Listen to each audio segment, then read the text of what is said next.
Puji Tuhan, saudara kekasih dalam Tuhan. Di dalam Roma, saudaraku, Roma pasal 13, ya, Roma pasal 13 ayat yang ke-12 sampai ayat yang ke-14. Roma pasal 13 ayat 12 sampai 14. Hari sudah jauh malam, telah hampir siang. Sebab itu marilah kita menanggalkan perbuatan-perbuatan kegelapan dan mengenakan perlengkapan senjata terang. Marilah kita hidup dengan sopan seperti pada siang hari. Jangan dalam pesta pora dan kemabukan. Jangan dalam percabulan dan hawa nafsu. Jangan dalam perselisihan dan iri hati. Tetapi kenakanlah Tuhan Yesus Kristus sebagai perlengkapan senjata terang, dan janganlah merawat tubuhmu untuk memuaskan keinginannya. Demikian saudara firman Tuhan. Nah, saudara kekasih dalam Tuhan, hal yang sangat penting dan mendesak untuk kita lakukan segera adalah tinggalkan manusia lama kita, saudara. Kita harus meninggalkan pola hidup yang lama, yang tidak sesuai dengan kehendak Allah, dan hidup di dalam kesucian dan kekudusan, saudara. Tentu saya mengucapkan kata, kalimat, atau narasi kesucian atau kekudusan ini bukan hanya sekedar mengkampanyekan, ya, atau sekedar memberitakan, tetapi kita harus menghidupinya, saudara. Harus menghidupinya. Walaupun saudara terseok-seok, tersiksa, teraniaya, menderita, tidak apa-apa, saudara. Kalau semacam saya yang mengkampanyekan kesucian hidup ini, saudara, itu sangat berat. Karena saya akan diteropong dari segala perilaku, dari apa yang saya ucapkan dan yang saya lakukan, saudara, akan diteropong. Itu memang tidak mudah, tapi tidak apa-apa, saudara. Yang penting kita terus berjuang untuk hidup suci. Tentu bagi kita semua tidak ada niat sekecil pun untuk jatuh ke dalam dosa. Ya, tidak ada niat. Tetapi saudara harus tahu ada kodrat dosa yang membuat saudara jika lengah tidak berjaga-jaga akan jatuh. Pasti jatuh, saudara. Tentu bagi yang jatuh tidak boleh kita menghakimi. Ya saudaraku, tidak boleh kita menghina atau mengucilkan. Tidak boleh, saudara. Ya, tidak boleh, saudara. Kita seringkali gagal di situ, saudara. Termasuk saya juga banyak gagalnya. Bukan berarti saya sudah sempurna. Banyak gagalnya dan saya tahu itu. Waduh, kenapa aku lakukan itu? Kenapa aku bicara itu? Aduh, saudara. Itu sebabnya saudara kita tidak boleh lengah. Karena kodrat dosa atau potensi dosa di dalam diri kita itu mencari kesempatan. Dia mencari kesempatan atau momentum yang tepat untuk menjatuhkan. Yang tentu selain kodrat dosa di dalam diri kita ini juga ditunggangi oleh kuasa kegelapan. Sehingga pada akhirnya kita menuruti keinginan daging atau kehendak kita. Makanya firman Tuhan berkata, berjaga-jagalah dan berdoalah supaya kamu jangan jatuh ke dalam berbagai-bagai pencobaan. Karena roh penurut daging lemah, saudara. Tuhan Yesus yang mengatakan demikian, saudara. Kita sedang menghadapi situasi yang genting, darurat ini saudara. Genting dan darurat, catat ini. Kita sedang menghadapi kefasikan, kedurhakaan makin bertambah-tambah. Seperti yang dikemukakan di dalam Matius pasal 24 ayat yang ke-12. Di mana dosa makin merajalela. Dosa makin bertambah-tambah.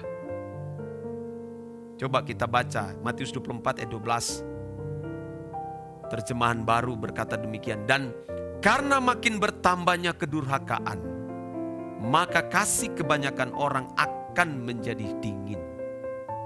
Akan bertambah kedurhakaan, saudara. Dan oleh sebab itu, saudaraku, Paulus, saudara, mengingatkan kepada kita melalui Roma pasal yang ke-12 ini. Ya, Roma pasal 13 ayat 12 sampai 14. Hari sudah jauh malam. Artinya saudara, waktu sudah dekat. Sudah hampir siang. Jangan keburu siang, saudara.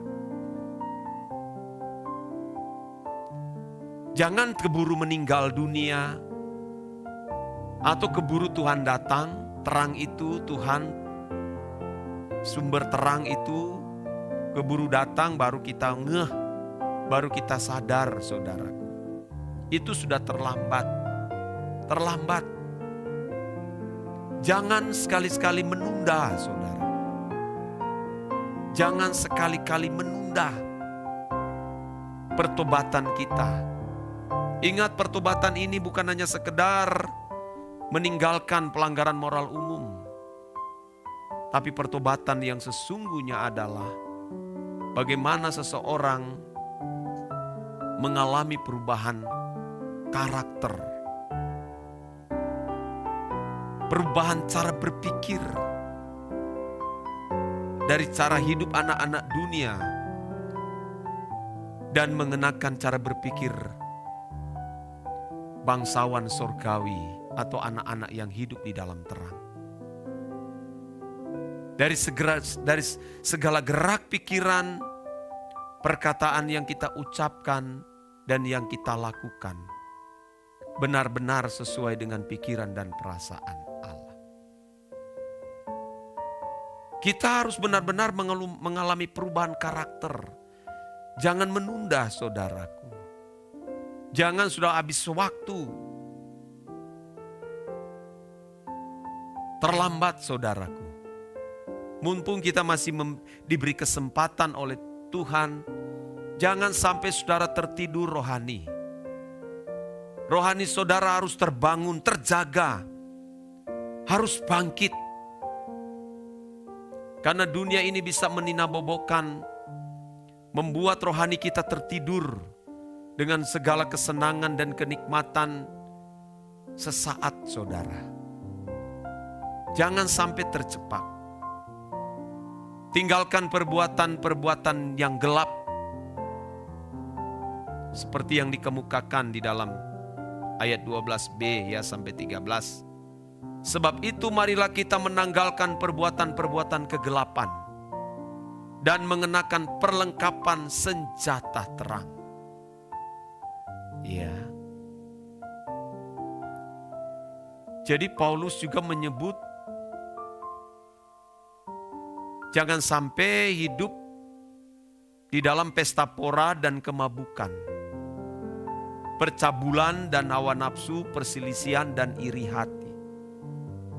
Nah, ini semua adalah ciri khas kehidupan manusia lama. Ini yang harus kita tinggalkan, saudara. Kalau kita melihat konteks latar belakang dari ayat ini, tentu kita melihat situasi jemaat di Roma. Di tengah budaya Romawi yang penuh dengan kemewahan pesta pora, penyembahan berhala, dan kebebasan seksual. Jadi Paulus menegaskan bahwa hidup sebagai pengikut Kristus harus berbeda dari kehidupan dunia. Dia menegaskan di pasal sebelumnya, pasal yang ke-12, Janganlah kamu menjadi serupa dengan dunia ini. Itu situasi kondisi di kota Roma. Situasi di dalam pemerintahan Romawi, saudara. Jangan hidup menuruti keinginan seperti yang dilakukan oleh orang-orang Roma. Itu, saudara, adalah kegelapan. Jadi kita harus memaksa diri, mendesak, merasa genting untuk meninggalkan semua itu, saudara. Dan jangan kembali lagi. Karena barang siapa sudah berada di dalam Kristus, dia telah menjadi ciptaan baru. Dan baru sudah datang, yang lama sudah berlalu, saudara. Jangan lagi mengungkit kembali, jangan lagi mengenakan kembali. Apalagi saudara memikirkan. Jangan, saudara, kita harus benar-benar mematikan dan kenakan Kristus, bukan keinginan daging kita. Dikatakan dalam ayat 14, kenakanlah Tuhan Yesus Kristus dan janganlah merawat tubuhmu untuk memuaskan keinginannya. Janganlah merawat tubuhmu untuk memuaskan keinginannya. Ya, artinya harus hidup mengenakan kehidupan Yesus, karakter Kristus. Jangan merawat tubuhmu, ya saudara. Janganlah merawat tubuhmu untuk memuaskan keinginannya. Kalau dalam bahasa asli, bahasa Yunani itu, diterjemahkan kaites sarkos pronian me poiste eis epitemias. Nah, ada kata pronia, merawat. Janganlah merawat. Kata pronia itu artinya perhatian, pemeliharaan, perencanaan ke depan. Maksud dari kata ini artinya, selain merawat artinya mengurus dengan maksud tertentu. Juga kita bisa menemukan ada kata sark, daging, tubuh. Maksudnya itu adalah kodrat dosa, saudara. Sedangkan epitimias itu keinginan, nafsu, hasrat yang tidak terkendali. Jadi kalau berdasarkan terjemahan dari BDAG, yaitu salah satu terjemahan yang dianggap akurat, ya saudara. Kata pronia itu diartikan sebagai fortitude, care, concern, profession.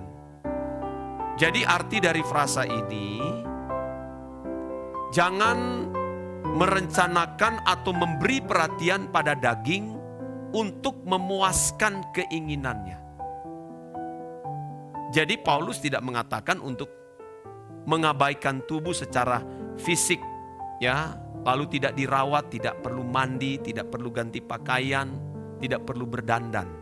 Oh, itu salah, saudara. Ya, tidak demikian. Maksudnya jangan beri peluang, jangan beri kesempatan kepada kodrat dosa atau daging ini, saudara. Kita padamkan semua keinginan-keinginan daging. Kita matikan semua itu. Ya saudara, dan hidup menuruti kehendak Allah. Ini menjadi pesan Tuhan bagi kita sekalian. Amin.